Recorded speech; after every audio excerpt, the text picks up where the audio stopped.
Hello and welcome back to the Manga Education Podcast. I'm your host, Brandon Chen. I am a writer-producer for the manga, Webtoon, and anime space. I run a studio, Inspired Productions, that produces my stories. And today is a special video because it is a Happy New Year. Happy 2025. And I wanted to make this video to kind of go through my goals for the new year. And also, hopefully, it can help both inspire you guys and also make you guys think about what your goals are, as well as update you guys on what my plans are for the new year. So without further ado, let's get into the video. Make sure to drop a like for the YouTube algorithm and subscribe if you're interested in any sort of educational content regarding this space. And let's get right into it. So my first goal is really, one, improve the studio. I think my learnings in 2024 are a lot about production, honestly. I think when you're producing any sort of creative project, there's always the two things you're thinking about, which is the quality and then the quantity, let's say. And so you want the quality to be high. But also, if you're not moving fast, then it doesn't matter how high quality your project is if it never gets released. A big example would be like if a TV show for season 1 does really well and it's really high quality, season 2 comes out, it would require a lot of marketing and a really high level brand for season 1 for people to come back for season 2. A good example for that would probably be Squid Game. Squid Game was a big splash and they put a lot of marketing into it. People came back for season 2 because season 1 was so high quality. But there's a lot of series out there that have a lot of in between their releases, and so readership and consumers fall off. So my goal for 2025 has really been to improve the efficiency of series, because 2024 was really about learning how to create higher quality series, which has been really a big focus, is like, how do I create the highest quality series that I can completely, either in-house or outsourcing certain things, while also like making it easier for artists that I work with. Because I work in a serialized space, which means that you have to release episodes every single week. So it's like, how do you avoid burnout for both me and for artists? And a lot of that is creating a studio structure, which is like working with background artists, colorists to take things off of the lead artist so that they aren't so overwhelmed. I think it's a hard thing to get all those pieces moving in a way that feels very like synergized and smooth, and being able to produce it weekly with that quality that you also want, with a certain budget in mind as well. So I think all of those things are things I worked on learning, both from like a legal perspective. There was a lot of legal learnings for me, but also just from like working and managing people. And I think that, I'm not the best manager in the world. I'm not gonna lie. This is like my first job fully managing people, but it's been a learning, and hopefully in 2025 I can make it a lot smoother, is what I'm hoping. So that's on efficiency, and with that efficiency I'm hoping that I can do more projects. And so more projects means, I think, being able to ship things faster, and that ties into efficiency. If I can be more efficient with the way that I produce series, then I can do more series, right? That's the hope. And also, the really easy thing that I put underneath that is also more successes, right? You put out a bunch of series, if they all fail, then what's the point? We want more shots at bat, but we also want more of those home runs that are also connecting, right? Because you don't have to make so many series if you have a few that are absolute bangers, right? And I think that's what most studios and most companies think about with regards to their story portfolio, right? They invest a lot into a variety of different series. Some they put more money into others, but they have a portfolio and only a few of those are actually bangers, right? And so I think my goal is to like produce more series, but also more bangers. The success part, I can't really predict what will always be successful, but what I can control is the quality of art that we do, which is really, you can just look at it and just see the quality. But also from a writing perspective, I think that in the second half of 2024, reflecting on that was a really big level of growth for me in terms of writing. I think previously I really wrote from the heart, which is, you might say, like, is a really beautiful thing, but I would never think about the strategy of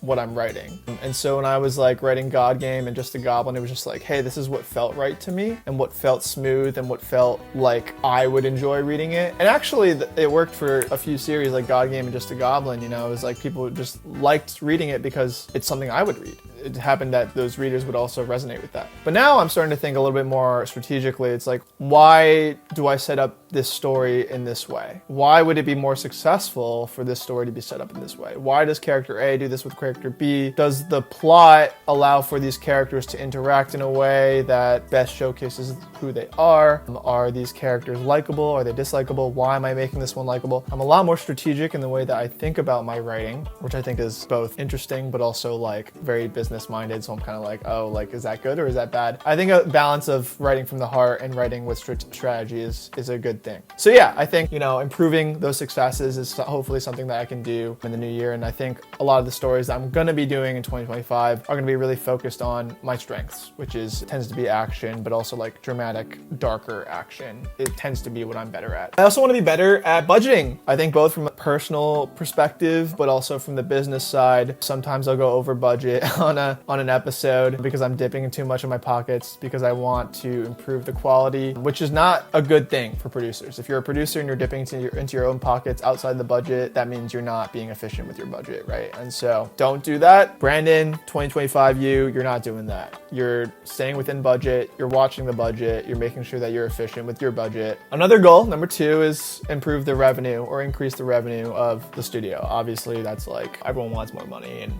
more budget efficiency and all that kind of stuff. So like, that's what it is. And that all comes with, again, it all comes down to more success. Make a good story, make a good series, all that money and all that recognition and all that stuff just like will come. And so yeah, that ties into like the previous stuff that I said before. And also it ties into the social media stuff, which I'll talk about in a second as well. Number 3, I want to do more bigger deals and venture more into Transmedia. I think that Transmedia, which is more the Hollywood side, video game side, is something that in 2024 I was making a lot of connections. I was meeting a lot of people, some deal making even. And that was a really exciting year for me because I feel like 2024 was like my first time really being in those conversations in a really meaningful way, and meeting a lot of people as well. Obviously, I would love to do more of that. And I know that those types of deals and those types of relationships take many years. And yeah, basically in 2025, it's like, how do I just have momentum in that space, right? So we'll see how that goes. And that might tie into my next goal, which is thinking about talent, not talent that I'm hiring necessarily. Obviously, I want to hire good talent from the art side, but also more talent management. I've been thinking about whether or not management would be good, something good for me as a creator. Because on one hand, I make a lot of the deals like with Webtoon and these other publishers myself. Would it be better for me to bring in an agent who can negotiate those deals for me and I'm just in the room and I'm learning from them? Or would it be better for an agent, honestly, for the Webtoon stuff, I don't think an agent could do better than me.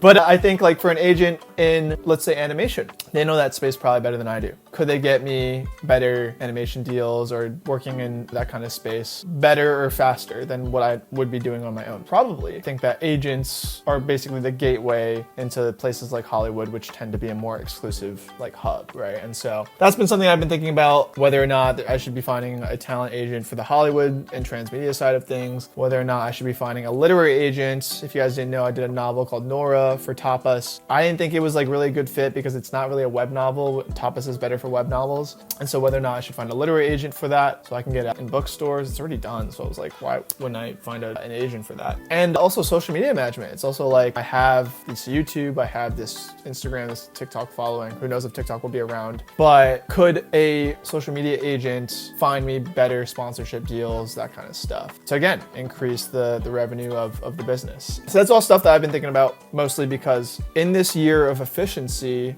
I'm realizing that I shouldn't be doing everything by myself. That's for sure. There's things that people are a lot better than me. Working on these Webtoon projects is obviously proof of that, right? I'm just a writer, I'm a producer, and I work with a lot of people who are better at drawing than I am. So it's like, why didn't I permeate that to the rest of the business model? I don't know. And now I'm starting to think about that, right? And yeah, so that's all stuff I'm thinking about because a lot of these agents come with exclusivity, they come with all this stuff and percentages, wanting percentages, and we'll see how it goes. So that's all mostly efficiency in the business. I think something I really also want to focus on is education. I would love to bring this YouTube channel to 500K subs, which is very ambitious. My editor Dawa and I came up with that number and we were like, can we double our subscribers? Probably not, but I would love to try. I feel that in 2024, reflecting back, there's a lot of stuff that we've improved about the quality of the videos. I think like even the views, like we've improved a lot from the long form side. Got a new camera, learned out a better workflow. Now we're basically able to put out videos on a weekly basis, which is pretty great. Figured out the shorts format that we like to do. Q&A videos are freaking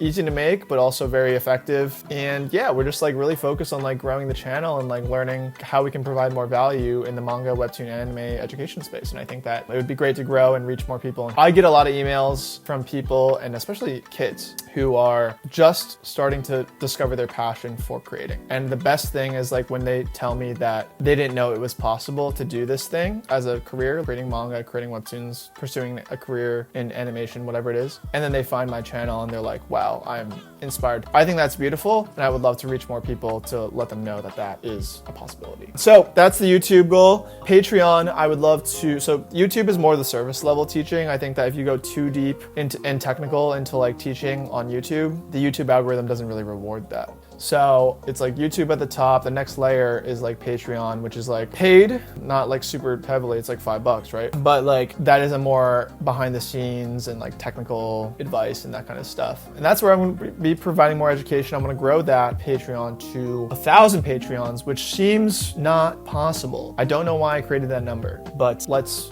put it there for 2026 me to worry about. And then the next step would really be to create the Webtoon manga production class that I've been telling myself to do for years. And the reason I've been telling myself this is because I'll get emails, I'll get all these things. Even people will schedule calls, which they pay for, to meet with me, and they'll ask me the same questions. And I would love to just create something that they can just like look at, and it's like that answers all your questions that are very surface level, beginner, not even just surface level, but just like the beginner questions of production, writing, and like how to create your series and also sell your series for beginners, right? Let's say beginners or intermediate level. And that'll take you to like the level where, you know, then a one-on-one meeting with me would then be more specialized as opposed to like, hey, how do I get started? And so, yeah, I would love to create something that can help I can just point you to that thing. Maybe it's a book, honestly. It's a book or a class or something. I can just point you to this thing and it's like, that's it. That's all you gotta check out. Done. And then if you have more questions, you can ask me. And then I think that would help clear a lot of questions from being repeated, if that makes sense. And obviously, I would love to do it on YouTube, but I don't think something like that would even succeed on YouTube because I think, again, like I said, anything that's not like service level does not succeed on YouTube, which kind of sucks. So that's on the education front, which is a lot, but I would love to put a lot of effort into the course, especially because I think I really want to like have more professional filming, like multiple cameras. Maybe I rent out a space. Like I think it'll be like a nice, like that'll be a nice course, like a high quality production. And the next step is also like something I've been also putting off for a really long time is manga serialization. For a really long time, I really started off pursuing manga, and then obviously I got roped into the Webtoon world. And a lot of the stories that I tell really reflect my love for manga, but it hasn't been really proven yet that you can make a living producing manga in the United States. You can make a living doing webtoons, but it's not as proven in the manga space, at least a full-time income for a writer. And so I have always postponed it because there's always more deals, more projects that kept coming in, and I didn't want to like half-ass a manga. But I keep saying next year, and